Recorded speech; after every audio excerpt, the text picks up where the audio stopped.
अस्सलाम वालेकुम and welcome to ज़रा हटके।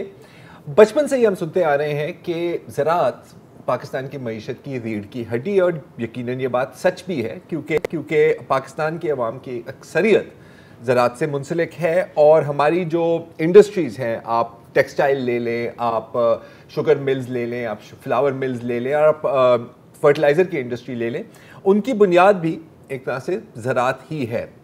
और ज़राअत की बुनियाद किसान और काश्तकार हैं। लेकिन जब हम किसानों और काश्तकारों की बात करते हैं तो ये वाज़ेह है कि अक्सर, इनफैक्ट ज़्यादातर, उन्हें अपनी मेहनत का फल नहीं मिलता। अखराजात ही पूरे हो जाएं तो बहुत बड़ी बात है, और अगर एक फसल ख़राब हो जाए तो वो कर्ज़ की एक दलदल में, एक विशेष स्पाइरल में इनफैक्ट फंस जाते हैं, डूब जाते हैं। और इसकी एक बहुत बड़ी वजह यह है कि काश्तकार और ख़रीदार के बीच खड़ा है आड़ती, और आड़ती के पास वो वसाइल हैं जो अक्सर किसानों के पास नहीं होते, और चुनाचे ज़्यादा जो प्रॉफिट है, जो कमाया जा सकता है, जो काश्तकारों को मिलना चाहिए, जिनका उस पर उनका हक है, वो उनको नहीं मिलता। और जाहिर है कि इससे पाकिस्तान की पूरी मईशत पर एक और असर पड़ता है, क्योंकि अगर अक्सरियत आपकी काश्तकार हैं तो अगर उनके पास पैसे नहीं होंगे, अगर उनके पास परचेजिंग पावर नहीं होगी, तो वो कंज्यूम नहीं करेंगे, और अगर वो कंज्यूम नहीं करेंगे तो ये जिसको हम सस्टेनेबल ग्रोथ कहते हैं वो कहाँ से आएगी। तो सवाल ये है कि क्या इसका कोई हल है। और आज इसी चीज़ पर बात करने के लिए आज हमने शो में दावत दी है अबरार रजवा साहब को, जो ताज़ा टेक्नोलॉजीज़ के बानी भी हैं, फाउंडर भी हैं और CEO भी हैं। और इनका दावा है कि इनका जो अभी प्रोडक्ट लॉन्च हो रहा है, जो एक स्टार्टअप है, उससे किसान और ख़रीदार को डायरेक्टली लिंक किया जाए। तो thank you very much for joining us जी अबरार साहब। अब हाल में ही आपकी काफ़ी फंड रेजिंग भी हुई है, उस पर भी हम आएंगे, लेकिन पहले ज़रा आप हमें बताएं कि ये जो कॉन्सेप्ट है ये क्या है, मतलब हाउ डज़ इट वर्क। सो ताज़ा जो कॉन्सेप्ट है वो बेसिकली आपके जो किसान हैं और जो दुकानदार हैं उनके दरमियान जो फासला है इस टाइम उसको कम करता है। और वो क्या करता है कि हम डायरेक्टली किसानों से चीज़ परचेज़ करके डायरेक्टली दुकानदारों तक पहुँचाते हैं। उसमें बीच में अपनी लॉजिस्टिक्स भी प्रोवाइड करते हैं, बीच में हम अपनी क्वालिटी एश्योरेंस भी प्रोवाइड करते हैं, और उसके साथ हम उनको कस्टमर को लास्ट माइल डिलीवरी यानी कि उसकी दुकान पे जो फ्रेश प्रोड्यूस है वो पहुंचाते हैं। इसके बाद जो हमारा अगला प्लान है वो ये भी है कि हम दुकानदारों को और हम जो किसान हैं उनको वर्किंग कैपिटल भी प्रोवाइड करें, जो कि उनकी बहुत बड़ी नीड है और जिस वजह से जो वो अभी एग्जिस्टिंग सिस्टम में बंधे हुए हैं।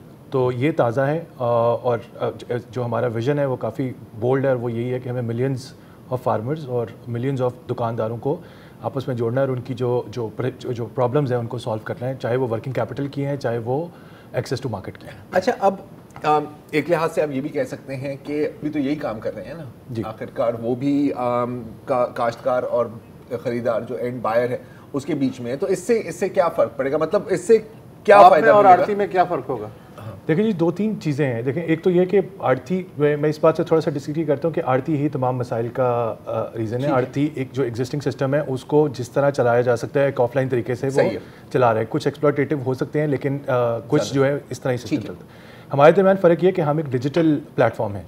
डिजिटल प्लेटफॉर्म का मतलब है कि हमारे पास जिस तरह का डेटा मौजूद है उससे हम सिर्फ मिडल मैन स्किप नहीं कर रहे होंगे, हम एफिशिएंटली सप्लाई चेन को एफिशिएंट कर रहे होंगे, जिसमें मल्टीपल चीज़। एक तो सप्लाई डिमांड मैचिंग एक बहुत बड़ा प्रॉब्लम है पाकिस्तान, और एट स्केल जब आप इसको सोचें कि और बहुत बड़ा प्रॉब्लम बन जाता है। डिजिटल प्लेटफॉर्म क्या करेगा कि जिसके पास डेटा है सप्लाई और डिमांड का, इवन इस लेवल तक जा सकता है कि वो किसान को ये भी बताए कि अभी थोड़ी देर अपनी जो हार्वेस्टिंग है उसको थोड़ा डिले कर दो, प्याज की फसल है अभी काटो, 15 दिन और वेट कर लो, तो ताकि उसके बाद प्राइसिंग ठीक हो जाएगी। बिकॉज हर साल ऐसा आता है, जिस तरह टमाटर के केस में होता है कि प्राइस बिल्कुल क्रैश कर जाती है एक साल के पीरियड में, जिसमें वो सारा ज़ाया करते हैं।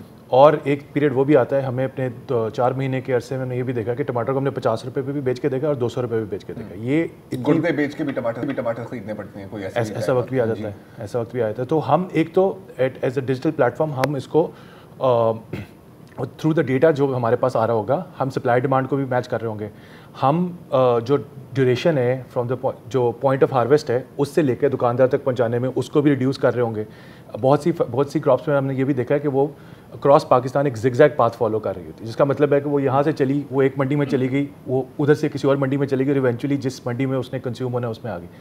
एक एज ए डिजिटल प्लेटफॉर्म हम उस डिस्टेंस को भी रिड्यूस कर रहे होंगे, जिससे आपकी एफिशिएंसी लागत कम हो जाएगी, एफिशिएंसी ज़्यादा आ जाएगी। सो ये सारे मसले इसके साथ साथ हम जो हल कर रहे हैं वो ये भी है कि हम एट स्केल जाके हम ये भी कर रहे होंगे कि हम खुद अपनी भी काश्त करवा रहे होंगे किसानों से, जिसकी वजह से हम एक तो उनको बेहतर वो प्रोवाइड कर रहे होंगे, इन्फॉर्मेशन भी प्रोवाइड कर रहे होंगे कि यार इस टाइम लगाओ, ये फार्मिंग प्रैक्टिस होनी चाहिए, इस टाइम हम आपसे इस कीमत में ख़रीदेंगे जो कि उनकी अभी मंडी से बेहतर होगी, और उसको फिर हम अपने टाइम के हिसाब से काश्त भी करवा रहे होंगे। और उससे जो है हम जो रूट कॉज है प्रॉब्लम का, रूट कॉज बहुत से प्रॉब्लम्स है, लेकिन एक रूट कॉज ये भी है कि वो जो प्रोड्यूस है उस अभी जो एग्जिस्टिंग सप्लाई चेन है उसमें अच्छी क्वालिटी को बनाने का प्रीमियम भी नहीं मिलता। सही, मतलब कि आपको किलो के हिसाब से है, ये नहीं है कि म्यार क्या है और साल का पीरियड कौन सा चल रहा है, क्योंकि सप्लाई डिमांड में इतना ज़्यादा मिसमैच आता है कि वही बुरी से बुरी चीज़ अगर इसकी सप्लाई में शॉर्टेज है तो वो बहुत महंगी बिक्री होती है। हाँ। और अच्छी से अच्छी चीज़ भी जब बहुत ज़्यादा सप्लाई आ जाती है तो ऐसे क्रैश करती है कि 2 रुपये 4 रुपये 5 रुपये किलो पे तो किसानों को उसके ऊपर हल भी चलाना पड़ जाता है।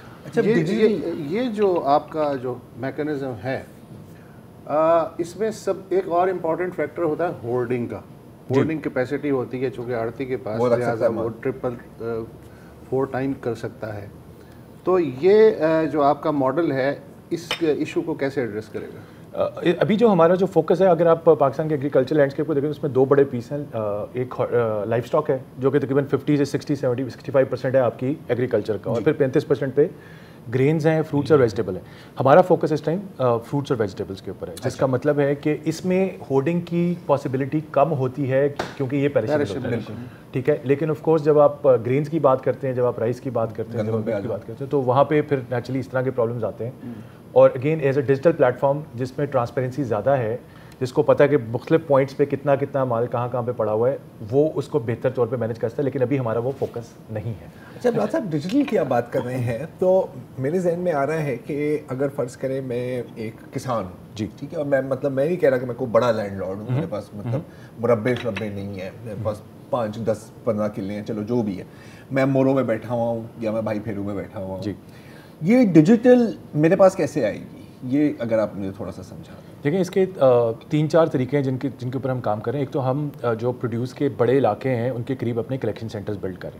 जब हम कलेक्शन सेंटर बिल्ड करेंगे बड़ी मंडियों के पास, तो हम उनको फार्मर्स को एक्सेस देंगे कि वो उनको ऑप्शंस देंगे कि वो चाहे उस मंडी में जाके बेच लें या फिर उससे एक बेहतर कीमत पे हमारे कलेक्शन सेंटर पे आके बेच दें।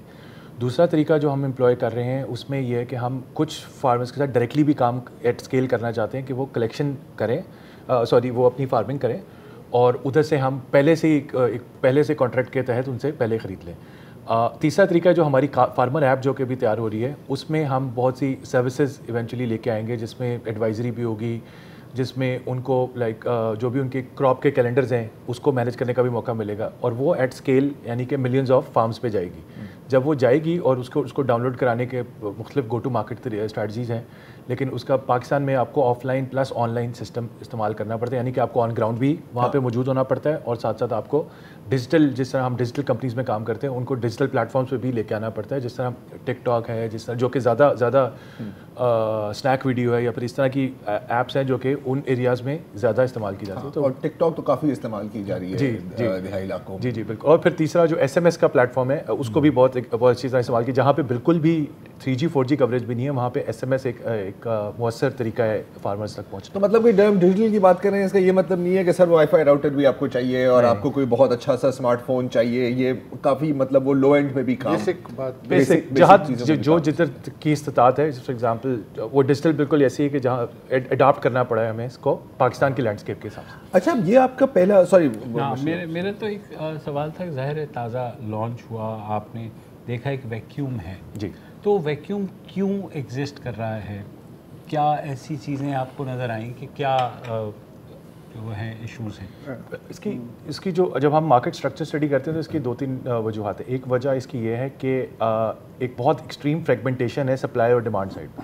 एक्सट्रीम फ्रेगमेंटेशन का मतलब है कि आप कह लें कि मिलियंस लाखों फार्मर्स जो हैं वो एक एंड पे हैं इसके, और दूसरी साइड पे लाखों दुकानदार हैं जो कि उसी प्रोड्यूस को कंज्यूम कर रहे हैं। जब फ्रेगमेंटेशन ज़्यादा होती है जिस मार्केट में, जिस सप्लाई चेन में, तो वहाँ पे आपकी पावर लेवरेज कम हो जाती है उन लोगों की जो कि उसमें पार्टिसिपेट कर रहे हैं सप्लाई चेन में। तो उसकी वजह से जो पावर है वो बीच में ट्रांसफ़र हो गई है मिडलमैन के पास। सो एक रीज़न तो एक्सट्रीम फ्रेगमेंटेशन है। दूसरी रीज़न जो है वो जोग्राफिकल डिस्पर्जन है कि ये पाकिस्तान एक थोड़ा सा कॉम्पैक्ट मुल्क नहीं है। पाकिस्तान एक इलोंगेटेड मुल्क है जिसकी वजह से जो डिस्टेंसेस आते हैं और जो इंफॉर्मेशन सिमेट्री आती है इनकी वजह से, उससे भी ये रीजंस आते हैं। तीसरी चीज़ of course perishability in itself जो है वो एक लेयर ऑफ कम्प्लेक्सिटी है। और चौथी चीज़ जब हम इसको सॉल्व कर रहे हैं इस टाइम, तो हमें ये भी नज़र आ रहा है कि आपके पास अगर 60-30 सब्जियाँ और 30 फ्रूट्स हैं तो हर एक की अपनी सप्लाई चेन है। आलू कहाँ से शुरू होता है साल के किस पीरियड में और कहाँ पे पहुँच जाता है, अगर आप उस सप्लाई चेन को अच्छी तरह नहीं समझते तो आप उसको क्रैक नहीं कर सकते अच्छी तरह।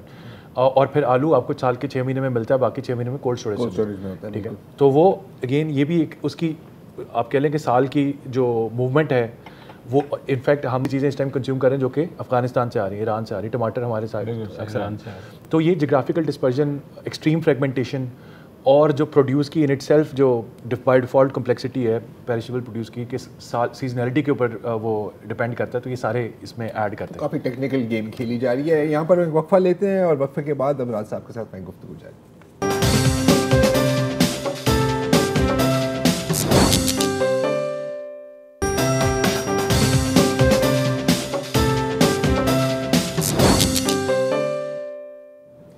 Welcome back. अच्छा बाजवा साहब, अब जब हम स्टार्टअप्स की बात कर रहे हैं तो इसमें आपकी ज़राअत पे कितना तजुर्बा है उस पर मैं आऊँगा अभी एक सेकंड में।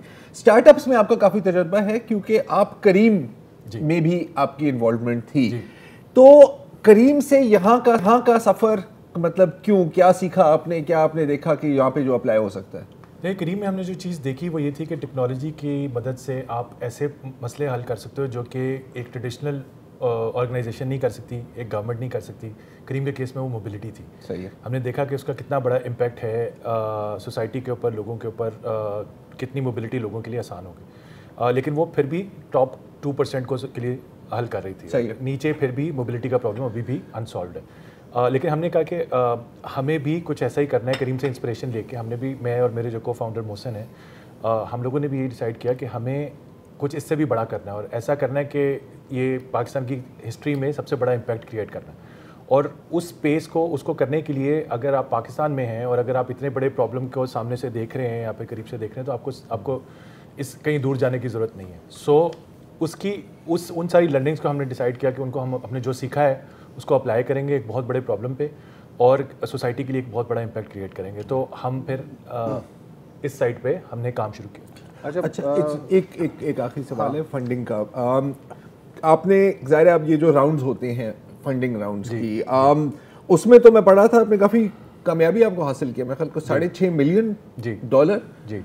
तो ये हाउ डज दिस वर्क यार? जब मैं ये फिगर सुनता हूँ तो मैं सोचता हूँ कि यार मैंने मतलब यहाँ पे मैं बैठ के क्या कर रहा हूँ अपनी लाइफ के साथ। नहीं, वो सारे मेरे पास नहीं आ रहे, वो कंपनी के पास आ रहे हैं। सो वो ये देखें, इस तरह कि पाकिस्तान पे अब एक बड़ा इंटरेस्टिंग टाइम आ चुका हुआ है कि जो कि प्रॉब्ली इंडोनेशिया में 5 साल पहले था, इंडिया में 5 साल पहले था कि जो ग्लोबल इन्वेस्टर्स हैं, जो वेंचर कैपिटलिस्ट हैं, उनको पाकिस्तान में पोटेंशियल नज़र आ रहा है क्योंकि उसमें मल्टीपल आपके जो मैक्रो फैक्टर्स हैं, जिस तरह आपकी पॉपुलेशन है, आपकी 3G 4G की पेनिट्रेशन है, आपकी यंग पॉपुलेशन है, ये सारी चीज़ें, मोबाइल फोन पेनिट्रेशन, और एक उनको बहुत बड़ी एक इनएफिशिएंट मार्केट नज़र आ रही है जिसमें बहुत से प्रॉब्लम सॉल्व किए जा सकते हैं सोसाइटी के लिए भी और फॉर अपने शेयर होल्डर वैल्यू के लिए भी। तो उसकी वजह से अब ये हो रहा है कि पाकिस्तान में फंड रेजिंग करना आसान होता जा रहा है और उसकी वजह से अब जब हमने ये सोचा इस मसले को, तो हमने इस पर थोड़ा बहुत काम शुरू किया और उसके बाद जब हमें समझ आया कि इसको हम बड़ा कर सकते हैं और आज ये मतलब 0 पे और इसको हम 100 पे लेके जा सकते हैं, जिसका मतलब है कि हम $1 बिलियन कंपनी बना सकते हैं पाकिस्तान में। तो उसकी बेसिस पे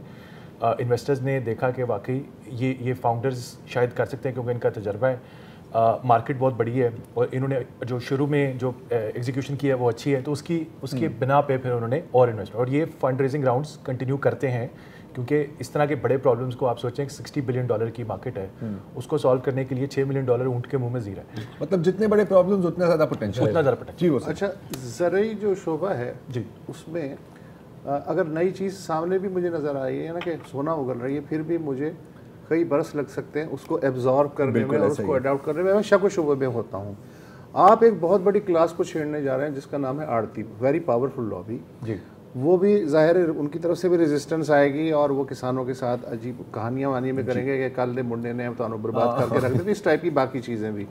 एक तो ये चीज़ आपके क्या जहन में है, और दूसरा ये है कि एंड यूज़र जो है जिसने आलू ख़रीद रहे हैं दुकानदार से, उससे आपके फार्मूले से क्या फ़ायदा होगा? बड़ा अच्छा सवाल है आपका। देखें, हमारा जो कोर मकसद है वो आड़ती के बिज़नेस मॉडल को छेड़ना या ख़राब करना नहीं है। हमारा मकसद है इस इनएफिशिएंट सप्लाई चेन को ज़्यादा एफिशिएंट करना। उसके और हमारा काम, हम आड़ती के साथ भी काम करते हैं, हम फड़िए के साथ भी काम करते हैं, हम व्यापारी के साथ भी काम करते हैं, हम पूरी सप्लाई चेन के साथ काम करते हैं ताकि हम मिल के इसको एफिशिएंट बनाएं। उसके नतीजे में हो सकता है कि कुछ लोगों को ये पसंद ना आए, लेकिन हमने ये भी देखा है कि टेक्नोलॉजी इतनी पावरफुल होती है कि वो कुछ लोगों को अगर ना भी चीज़ अच्छी लगे, वो इतनी पावरफुल होती है कि वो कॉन्कर कर लेती है स्पेस को। ये आपने बहुत सी एग्जांपल्स हैं, I don't want to go into the. तो एक तो ये है कि हम लोग उनके बिज़नेस को छेड़ने नहीं आए। हमारा मकसद ये कि हम इस सप्लाई चेन को एफिशिएंट करें ताकि फार्मर को भी फ़ायदा, आड़ती को भी फ़ायदा और दुकानदार को भी फ़ायदा। दूसरी बात जो है कि कस्टमर को क्या फ़ायदा होगा। अच्छा, कस्टमर को फ़ायदा ये कि जैसे ही ये सप्लाई चेन एफिशिएंट होगी, जिस तरह आप एक आमू की पेटी देखें, आमू का किलो जो है जब किसान बेचता है वो 40 रुपये की होती है, जब कस्टमर तक पहुंचती है डिपेंडिंग ऑन किस साल की बात, किस कप की बात करें, वो 160 रुपये की होती है, तकरीबन 4 गुना होगी। जब ये सप्लाई चेन एफिशिएंट होगी, फार्मर को भी कुछ ज़्यादा बचेगा, दुकानदार को भी कुछ कम कीमत मिलेगी, और इवेंचुअली जो सस्ता और मेयारी जो फ्रूट और वेजिटेबल और इवन गोश्त भी हम कस्टमर तक पहुंचाएंगे। तो आपकी फ्रूट प्राइस इन्फ्लेशन भी कम होगी और एक कस्टमर को वही चीज़ कम कीमत में मिल रही होगी जब इस चीज़ को हम एफिशिएंट बनाएंगे। बस अब ये दुआ करें कि हुकूमत नोटिस ना ले ले। तो इसका पायलट आप कहाँ से शुरू करने का इरादा रखते हैं? जी, हमने कर दिया। हम लाहौर में ऑपरेटिव हैं, हम कराची में ऑपरेटिव हैं, हम इस्लामाबाद में ऑपरेटिव होने वाले हैं, और ये है हमारी डिमांड साइड बिज़नेस की, जिसमें हम दुकानदारों को सर्व कर रहे हैं। सप्लाई साइड पे हम इंटीरियर सिंध से भी करते हैं प्याज की, हम आलू, कसूर, सरगोदा जहाँ से भी ले रहे हैं, टमाटर भी हम लंडी को मुख्तलिफ जगहों से ले रहे हैं। तो ये बिज़नेस हम अल्हम्दुलिल्लाह 4 महीने में हमने काफ़ी स्केल किया, और यही स्टार्टअप्स की खूबसूरती होती है कि वो बिज़नेस को बड़ी तेज़ी से ग्रो कर लेते हैं, और उसी की बेसिस पे आप फंड रेजिंग भी कर सकते हैं। ठीक है, बहुत बहुत शुक्रिया अबरार साहब, and we wish you the best of luck, क्योंकि यकीनन अगर आप कामयाब होंगे तो मुल्क के लिए भी बेहतर है, और हो सकता है कि 1-2 पेटी आम भी हमें मिल जाए एज ए गिफ्ट। क्या याद है? कितनी छोटे लोगों की छोटी सोच होती है। आम मांग रहा है भाई, अबे कुछ भी यार, प्याज खिला दो। अच्छा, एनीवे एक छोटा सा वक्फा ले लो।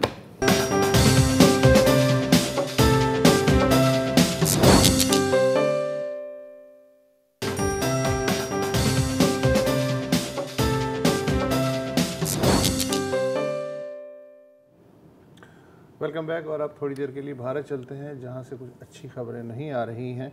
पंजाब हरियाणा हाई कोर्ट ने मकबूजा जम्मू और कश्मीर की पुलिस के पुलिस इंस्पेक्टर आनंद दत्ता की सज़ा मुअत्तल करके उन्हें ज़मानत पर रिहा कर दिया है। इसकी अहमियत यह है कि सन 2018 में, अगर आपको याद हो, जम्मू के इलाके कठुआ में एक 8 साला बच्ची आसिफा बानो को अगवा करके कई दिनों तक एक मंदिर में इज्तिमाई रेप का निशाना बनाया गया था, और फिर उसे कत्ल करके लाश जंगल में फेंक दी गई थी। यहाँ तक तो ठीक है, कानून नाफिज करने वाले इदारे हरकत में आए और उन्होंने गिरफ्तारियाँ की, लेकिन फिर जो रेपिस्ट थे, जो गिरफ्तार शुदा रेपिस्ट थे, उनके हक़ में जम्मू में बड़ी बड़ी पब्लिक रैलियाँ निकली थी। तो लेवल इंसानियत का यहाँ तक आ गया है। लेकिन एक और 2.0 खबर है। भारत में रियासत उत्तराखंड का मुक़द्दस मकाम है हरिद्वार। वहाँ 17 से 19 दिसंबर को अभी 3 रोज़ा धर्म संसद में महंतों, साधुओं, नेताओं और हिंदुत्व से जुड़ी तंजीमों के सैकड़ों कारकुनों ने शिरकत की। बीजेपी के ओहदेदार भी मौजूद थे। इस मजहबी कॉन्फ्रेंस का मकसद ये था कि भारत को एक पवित्र हिंदू देश या राष्ट्र बनाने के काम को और तेज़ किया जाए। कैसे? इसके लिए गैर हिंदुओं, बिलखुसूस मुसलमानों की नस्ल कुशी भी करना पड़े तो उससे दरेग ना किया जाए। खुल्लम खुल्ला कहा गया, हथियार जमा किए जाएं, और बर्मा का जो रोहिंग्या नस्ल कुशी का मॉडल है उसे अपनाया जाए। कॉन्फ्रेंस के आखिर में हज़ारों लोगों ने महंतों के सामने हल्फ भी उठाया, हिटलरी स्टाइल में, नाजी जर्मनी के स्टाइल में, कि वो इस कार्य खैर में अपना पूरा हिस्सा डालेंगे। मेरी बातों पे ना जाइए, ये सुनिए। ज़ाहिर है कि आइन की धज्जियाँ उड़ाई गई और ये हमने कुछ झलकियाँ हैं, सैकड़ों लोगों ने इस तरह की बातें की हैं। पुलिस कहती रही 3 दिन तक कि वो सूरत हाल पे कड़ी निगाह रखे हुए है और फिर बादल नाखास्ता FIR दर्ज तो कर ली मगर कोई गिरफ्तारी नहीं हुई। और गिरफ्तारी हो भी कैसे? कॉन्फ्रेंस के एक मुंतजिम हैं स्वामी प्रभु आनंद, उनके चरण उत्तराखंड के वजीर आला छू रहे हैं जी। वो लोग वो जो हैं स्वामी प्रभु आनंद योगी आदित्यनाथ चीफ मिनिस्टर उत्तर प्रदेश के शाना बशाना खड़े हैं। ये तस्वीरें आप सोशल मीडिया पे देख सकते हैं। हिंदू महासभा की जनरल सेक्रेटरी साध्वी अनुपूर्णा, आपने उनके भी ख्यालात सुने। उन्होंने कहा कि अगर मुसलमानों की सफाई में जेल भी जाना पड़े तो दरेग ना किया जाए। उनकी और एक और शोला बयां साधु स्वामी आनंद स्वरूप की मरकज़ी वज़ीर दाखिला अमित शाह के साथ तस्वीर हैं जो आप स्क्रीन पे देख सकते हैं। जरा ये 1930 का जर्मनी जी मैं अभी यही कहने वाला था कि अक्सर मैंने सोचा था कि उस वक्त के क्या मनाजिर होंगे, तो ये हैं आपके सामने। एक जैसे आपने FIR का जिक्र किया, अभी मैं बरखा दत्त की ट्वीट पढ़ रहा था और काफ़ी नाराज़ थी वो, और कही थी कि जी अगर गिरफ्तारी हो भी जाए, तो हो भी सकती है, शायद हो जाए, तो इनको इतनी कैद नहीं मिलेगी जितना कॉमेडियंस को मिली है उस जोक पर जो उन्होंने नहीं बोला कहा ही नहीं था। बाकी ये जो सब हैं they have a long history. इसी महफिल में स्वामी धर्मदास महाराज हैं और उन्होंने खुल के कहा कि अगर उस दिन जब साबिक वज़ीर आज़म मनमोहन सिंह ने अपैरेंटली इनकी वो पार्लियामेंट में कहा था कि अक़लियतों को पहला हक होना चाहिए किसी मुल्क के वसाइल पे, उसने कहा कि अगर मैं वहाँ पे होता ना तो मैंने 6 बार उसको सीने में गोली मार दी होती नाथुराम गोडसे की तरह। फिर एक और खातून है पूजा शकुन, और आपको याद होगा कि 2019 जिन्होंने गांधी को कत्ल किया, जिन्होंने गांधी की एफिजी को कत्ल किया था, और बड़ा वो खूबसूरत था क्योंकि उसके अंदर वो लाल पेंट भी डाला हुआ था, आपको याद है? तो वो पेंट भी निकल रहा था, और फिर उसको आग लगा दी और नाथुराम गोडसे के हक में नारे बुलंद किए गए। तैयारी ऐसी ही होती है और ये है बहुत अब एडवांस नेक्स्ट स्टेज, ये अब नेक्स्ट स्टेज की बात है।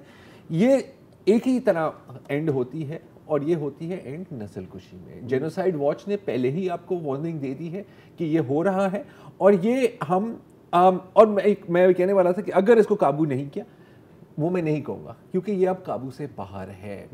ये हम अपनी लाइफ टाइम में ये चीज़ देखेगी और दुनिया देखेगी, और जब ये हो रहा होगा तो दुनिया से क्या आपको मैसेज मिलेगा, ख़ासतौर पे जिसको हम इंटरनेशनल कम्युनिटी बोलते हैं ना, मतलब वेस्ट, कि जी हमें तो पता ही नहीं था इतना बुरा हुआ। नहीं, उन्हें तो सरबरेज़ा का भी पता नहीं था, उन्हें तो जो रुवांडा में हो रहा था उसका भी बहुत बाद में पता चला। हिंदुस्तान तो बहुत बड़ा मुल्क है। और अमेरिका की जो अक़लियतों के साथ मज़ालिम की लिस्ट आती है उसमें भी ये नहीं होगा। नहीं, ये कभी नहीं होगा, ज़ाहिर है। बाकी ये कभी नहीं होगा, ये अब ऐसे ही होगा और ये ऐसे ही चलेगा।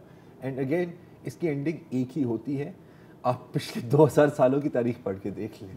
मेरा ख्याल है अमेरिकन इंतजामिया को भाप गई है, तो उसने नया जो एम्बेसडर वहाँ नियुक्त किया है नई दिल्ली में, उसका सुना है कि ह्यूमन राइट्स एक्टिविस्ट होने का भी रिकॉर्ड है। और पाकिस्तान में जो नया अमेरिकी एम्बेसडर आ रहा है वो भी सुना है कि ह्यूमन राइट्स के बड़े अच्छे वकील हैं। लेकिन इसका नहीं है कि मैंने जो दिखाया है वो सच नहीं है, वही सच है, वही सच है। वक्फा ले लें।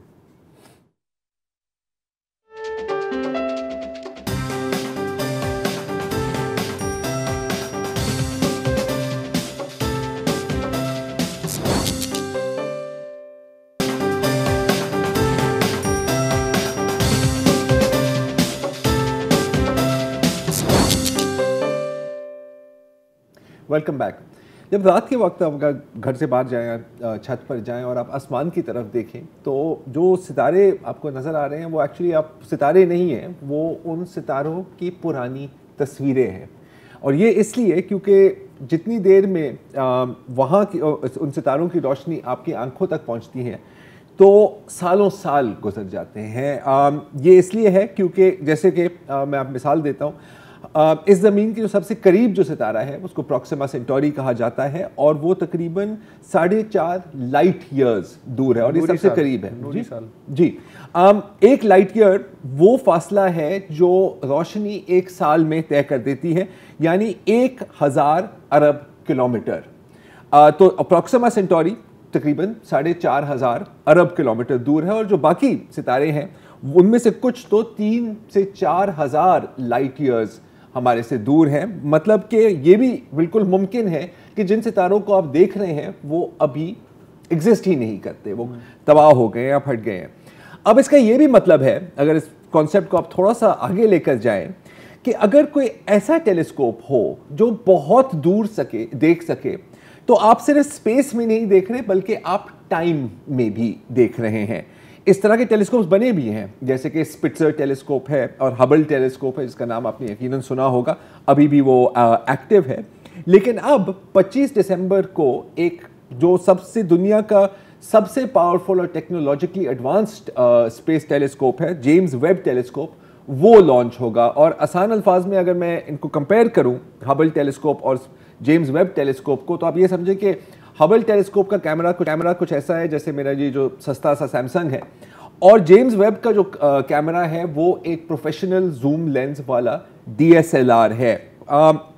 ये नासा लॉन्च कर रहा है यूरोपियन और कैनेडियन स्पेस एजेंसी के तावन से, और क्योंकि ये इंफ्रारेड स्पेक्ट्रम में देखता है, तो ये 13.6 बिलियन ईयर्स अगो जो कायनात का हाल था, इसमें आपको वो नजर आएगा। मैं एक और मिसाल देता हूं कि अगर इस वक्त कहीं हमारी गैलेक्सी में, हमारी मिल्की वे में किसी एलियन प्लैनेट पर जो 1 मिलियन लाइट ईयर्स हमारे से दूर है, वो हमें देख रहा है, हमारी तरफ देख रहा है, तो हम और आप नहीं नजर आ रहे होंगे उन्हें डायनासोर्स नजर आ रहे होंगे। So it is like a form of time travel.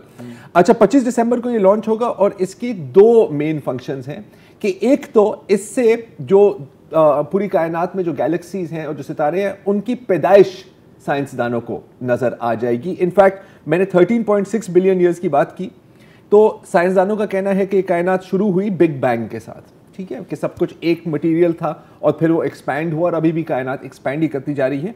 ये बिग बैंग से सिर्फ 200 मिलियन साल बाद की तस्वीर आपको देखेगा। मतलब कि जो नेक्स्ट वर्जन होगी उसमें शायद आप क्रिएशन ऑफ द यूनिवर्स भी देख सकें। अच्छा, इसके 2 मकसद हैं, एक तो मैंने अभी बताया है, और दूसरा है कि ये देखा जाए कि इस गैलेक्सी में और इस गैलेक्सी से आगे क्या ऐसे सितारे हैं जहां पर लाइफ आपको मिल सकती है। और ये ऐसे कि क्योंकि ये इंफ्रारेड स्पेक्ट्रम में देखता है, तो जो घट्टा और जो गर्द एक प्लैनेट के एटमॉस्फेयर में होती है उसके थ्रू देख सकता है। और अगर एक दफ़ा ये आपने देख लिया तो फिर आपको पता लगेगा कि क्या, जो सवाल मेरा ख्याल है कि इंसानों ने हमेशा अपने आप से पूछा है कि क्या हम इस कायनात में अकेले हैं, हो सकता है कि इसका जवाब आपको मिल जाए। $10 बिलियन का इस पर खर्चा हुआ है, और अगर आपको लग रहा है कि ये बहुत ज़्यादा है तो आप ये भी देख लें कि जब जेफ बेजोस की तलाक हुई थी, कल ही हम तलाकों पे बात कर रहे थे ना, महंगे तलाकों पे, $73 बिलियन उसने अपनी एक्स वाइफ को देना पड़ा। मतलब कि 7 इस तरह के टेलीस्कोप बन सकते थे। यूएस मिलिट्री का जो सालाना बजट है 2020 का, वो तकरीबन $750 बिलियन है, और उससे कभी किसी को क्या फ़ायदा हुआ। So this is going to be one amazing project. इस साल 2021 में जहाँ तक स्पेस एक्सप्लोरेशन की बात है, तो मेरा ख्याल है कि ये शायद मून लैंडिंग के बाद सबसे ज़्यादा अहम साल रहा है, क्योंकि इस साल हम मरीख भी पहुंच गए। परसेवेरेंस रोवर और जो UAE का होप रोवर और चाइना का जो Tianwen-1 है, वो तीनों के तीनों वहाँ पर पहुँचे। और इनफैक्ट सैटेलाइट इमेजरी से अब हमें ये भी पता लगा है कि मार्स में अंडरग्राउंड पानी का भी ज़ख़ीरा है, और आपको पता है कि जहाँ पानी होता है, पानी आपको मिले, तो बहुत चांसेस हैं कि वहाँ पर आपको किसी ना किसी किस्म की लाइफ मिलेगी। इसका ये मतलब नहीं है कि वहाँ पे एलियंस घूम रहे हैं, बैक्टीरिया भी हो सकता है, जो भी हो सकता है, लेकिन अगेन जो फंडामेंटल क्वेश्चन है जो हम हमेशा पूछते रहते हैं अपने आप से, उसका भी जवाब शायद हमें आने वाले सालों में मिल ही जाए, और ये बहुत बड़ी बात होगी। और एक और जो बहुत बड़ा काम हुआ है वो कि पहली बार एक स्पेसशिप ने तकरीबन सूरज को छू लिया है। This is also interesting. उसको पार्कर सोलर प्रोब कहा गया है, और 2018 से वो सूरज के चक्कर लगा रहा है और उसके करीब आता रहा है। और अब उसने बेसिकली सूरज की जो आउटर लेयर है उसको टच करके और बहुत सारी डेटा लेकर इंफॉर्मेशन लेकर वापस आई है। और आप सोचें कि 20 साल क्या 5 साल पहले आप इसका तस्वर भी नहीं कर सकते थे। हमारे अपने सोलर सिस्टम में भी बहुत इस तरह के काम हुए हैं। मर्क्यूरी जो सबसे करीब से आ रहा है सूरज का, वहाँ पर पहुँचना बहुत मुश्किल था, वहाँ तक प्रोब्स पहुँचे हैं। वीनस और जुपिटर को भी एग्जामिन किया, और जुपिटर को आपको पता है कि वो जो एक लाल स्पॉट है वो असल में एक तूफान है जो मेरा ख्याल है कि पिछले 600 सालों से वहाँ पर गर्दिश कर रहा है। वीनस भी एक बहुत इंटरेस्टिंग प्लैनेट है क्योंकि वहाँ पर दर्जा हरारत इतना है कि लोहा पिघल जाता है, तो जो भी वहाँ पर स्पेसक्राफ्ट लैंड करती है वो 5-6 मिनट से ज़्यादा नहीं वहाँ पर सर्वाइव कर सकती। लेकिन उनके भी डेटा रीडिंग्स और सारी अब हमारे पास आ रही हैं। 2022 में क्या मिलेगा हमें नहीं पता, but it promises to be exciting. आज के लिए इतना ही जी, इजाज़त दीजिए, खुदा हाफ़िज़। अस्सलाम वालेकुम। अगर आपको हमारे शो पसंद आया है तो प्लीज़ हमारे YouTube चैनल को सब्सक्राइब करें, और अगर मुनासिब समझे तो इस वीडियो को लाइक भी कर लें, तो कोई हर्ज नहीं है, और शेयर भी कर लें और कमेंट भी कर दें जी, वरना वो सब ऐसे ही लिखते रहेंगे। और ये जो दोनों कह रहे हैं ये कर लें जी प्लीज़, नहीं तो हमें भी घर जाना है, मैं आपके कंप्यूटर में नहीं रहना 24 घंटे। सही बात।